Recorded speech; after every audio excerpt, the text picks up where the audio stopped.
خوږو مینوالو کتونکو ته ښه راغلاست. هیله ده چې ټول به د روغتیا په کالیو کې نغښتي یئ. نن موږ به تاسو ته د ماماس په چینل کې د پښتو زده کړې درکوو. راشئ دا زده کړه راسره وګورئ. ستړي مه شئ ګرانو هیوادوالو. زده کوونکو هیله لرم چې ټول به روغ جوړ یاست. نن یو ځل بیا ستاسو په چوپړ کې راستون شوم له یو بل نوي لوست یا درس سره، او هغه دا لوست د هغو خلکو لپاره دی چې خپله ګړنۍ پښتو یعنې د غږېدو پښتو پیاوړې کول یا ښه کول غواړي. نو په دې ویډیو کې زه تاسو ته یو څو اصلاحات یا عبارتونه در پیژنمه چې ډیر اړین دي. پیل کوم. لومړی موضوع دا ده چې موږ څنګه په پښتو کې خپل اند یعنی یا خپل نظر څرګندولی شو، یعنی how to express our opinion in Pashto. نو لومړی تر ټولو ډیر کارېدونکی عبارت چې دی زما په اند. زما په اند. اند دلته د opinion یا نظر معنا ورکوي. لکه زما په اند باید په پوهنتونونو کې دریشۍ اغوستل فرض ونه ګرځي. دا یوه بېلګه وه. یا همدا جمله په دې بڼه هم ویلی شو، یعنې زه په دې اند یم. زه په دې اند یم یعنی to my mind. او د نظر وړاندې کولو یوه بله بېلګه دا ده چې زما د لید له مخې. زما د لید له مخې in my view چې په انګریزي کې ورته وایي. همدارنګه موږ داسې هم ویلی شو چې زه اندم. اندم یعنی زه فکر کوم، یعنی I think. دا اندم چې دی دا د اندلو اخیستل شوی، ځکه چې اندل چې دی فکر کول ته وایي، یعنی to think. همدارنګه موږ داسې هم ویلی شو چې زما په نیز. نیز چې دی دا د اند لپاره یو هممنیزی دی. هممنیزی یعنی سینونیم. زما په نیز او زما په اند دوه هممنیزونه دي چې دواړه د in my opinion معنا ورکوي، یعنی زما په نظر. همداراز داسې هم ویلی شو چې زما په لید. لید دلته د نظر معنا ورکوي، یعنی په لنډه وینا یعنی اند، لید او نیز دا درې واړه یوه معنا لري او د نظر معنا ورکوي. د دې ترڅنګ موږ چې کله خپل اند یا نیز څرګندول غواړو داسې هم ویلی شي چې زه انګیرم.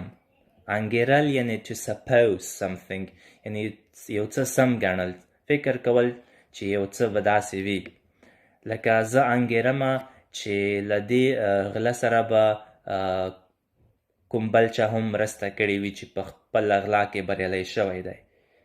یعنی زه انګیرم I suppose. یو بله بېلګه چې موږ د اند څرګندولو لپاره کارولی شو هغه دا ده چې زما د لیدلوري له پلوه. زما د لیدلوري له پلوه.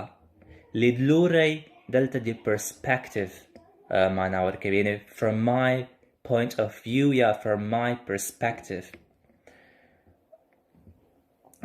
او کله چې تاسو د یوې موضوع په اړه معلومات لرئ یا څېړنې مو کړې وي، نو تاسو داسې هم خپل اند څرګندولی شئ چې زما د څېړنو معلوماتو له مخې دا ویلی شم، یعنی according to my research and information I can say that.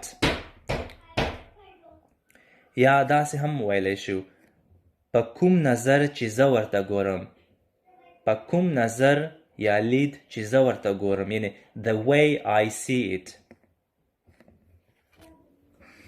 او یوه وروستۍ بېلګه چې څنګه خپل آند څرګندولی شو دا ده چې په کوم ډول چې زه ورته ګورم.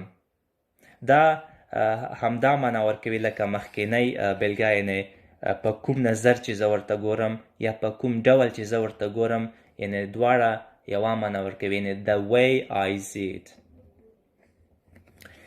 اوس راځو دویم پړاو ته د دې لوست. هغه دا دی چې موږ چې کله د نورو آند یا نیز یا لید پوښتل غواړو چې د دوی آند، نیز یا نظر په د یو څه شي په اړه څه دی، نو موږ بیا څنګه ترې پوښتلی شو، یعنې پوښتنه کولی شو. یعنې if you want to ask about the opinion of others about something، نو لومړی پوښتنه موږ دا ترې کولی شو چې تاسو په دې اړه څه آند دی، تاسو په دې اړه څه آند دی، یعنې what do you think about that. یا داسې هم وویلی شو چې تاسو ورته په کوم نظر یا لید ګورئ، تاسو ورته په کوم لید ګورئ، یعنې how do you see that. او بله بېلګه تاسو پکې څه وایئ، دا یو ډېره کارېدونکې بېلګه هم ده چې موږ یې په ورځني او ژوند کې یا په ورځنۍ خبرو اترو کې ډېر کاروو چې تاسو پکې څه وایئ، لکه what's your opinion about that. بله بېلګه چې موږ له نورو کولی شو دا ده چې ستاسو آند په دې تړاو څه دی، یا ستاسو نیز په دې تړاو څه دی، یعنی what's your opinion or your view regarding this particular topic. ستاسو آند یا نیز په دې تړاو څه دی. او یوه بله بېلګه په دې تړاو، مهرباني وکړئ خپل لیدلوری مو راسره شریک کړئ. مهرباني وکړئ خپل لیدلوری مو راسره شریک کړئ، یعنی please share your view with us. Please share your view with us. یعنی مهرباني وکړئ خپل لیدلوری مو راسره شریک کړئ. څنګه چې ما مخکې یادونه وکړه، دا لیدلوری چې دی یعنې پرسپیکټیو معنا ورکوي. زه باید زموږ د کوزې پښتونخوا ورونو لپاره انګریزي ورسره هم ووایم چې دوی په اسانه زده کړی شي. او همدارنګه داسې هم ویلی شو چې تاسو یې څنګه ارزوئ، تاسو یې څنګه ارزوئ. ارزول دلته چې evaluate یا to assess معنا ورکوي. How do you evaluate or assess it. اوس راځو د دې لوست یا درس دریم پړاو ته. دلته پر دې خبرې کوو چې موږ چې کله له چا سره همغږي کول غواړو، یعنې هم نظري څرګندول غواړو یا نه یې څرګندول غواړو، نو هغه به څنګه کوو. نو هغه هم ډېرې بېلابېل بېلګې دي. لومړی او تر ټولو ډېره اسانه بېلګه دا ده چې ورته ووایې زه در سره همغږی یم یا زه له تاسو سره همغږی یم. دا معنا لري چې I agree with you. چې بیخي ورسره همغږی وي بیا داسې هم ویلی شو چې زه له تاسو سره بشپړه همغږي کوم. بشپړه یعنې complete، یعنې I'm in a complete agreement with you، یعنې زه در سره بشپړه همغږي کوم. خو کله چې تاسو په بشپړه ډول یعنې completely همغږي ورسره نه لرئ له چا سره، نو بیا داسې هم ویلی شئ چې زه له تاسو سره تر یو څه حده پورې همغږي کوم، یعنې I agree with you to a certain extent or to a certain degree. بله بېلګه د همغږي کولو لپاره، د همغږي چې دا یو ځل بیا یادونه کومه دا agreement ته وایي. لکه زه در سره هم آنده یم، داسې هم ویلی شو. هم آنده یعنې هم نظره، همغږی، دا یوه معنی ورکوي، یا هملی دی یا همنیزی، یعنی دا ټول یوه معنی ورکوي، همغږی، هملی دی، هم آن دی او همنیزی. نو دا څلور چې دي دا ټول په دې همدغه بلګه کې کارول شوي، لکه زه در سره هم آن دی یم، یعنی I agree with you، زه در سره هملی دی یم، زه در سره همنیزه یم او داسې نور.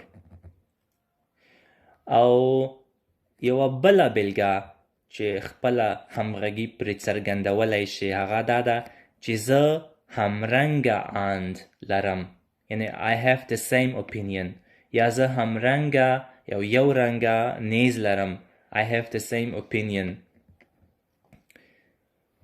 یا بله بلګه چې تاسې ورته ویلی شئ زه دلته د ناهمغږۍ کوم لامل نه وینم، زه دلته د ناهمغږۍ کوم لامل نه وینم. ناهمغږي یعنی disagreement، لامل یعنی reason، یعنی I don't see a reason for disagreeing with you here. او که چیرې تاسو ورسره همغږي نه لرئ پر یو څه باندې، نو بیا دغه بلګې ورته ویلی شئ، یعنی زه له تاسو سره همغږی نه یم، یعنی I disagree with you، یعنی زه له تاسو سره همغږی نه یم، یا زه له تاسو سره هم آندی نه یم، یعنی I disagree with you. بله بلګه په دې کې در سره همغږي نشم کولی، په دې کې در سره همغږي نشم کولی، I can't agree with you in this case. یا زه در سره په یو آند نیز لید یم، یعنی I'm of the same opinion، یعنی زه در سره په یو آند یم، یا زه در سره په یو آند نه یم، یعنی I'm not of the same opinion as you. نو دا وه د آند څرګندولو او همغږي کولو لوست. هیله لرم چې ستاسو د خوښې وړ ګرځېدلی وي او څه مو ترې زده کړي وي. نو د مهربانۍ له مخې دغه ویډیو له نورو ملګرو سره شریکه کړئ چې هغوی هم ګټه ترې واخلي، او تر بل لوست پورې مو په څښتن تعالی سپارم. ښې چارې.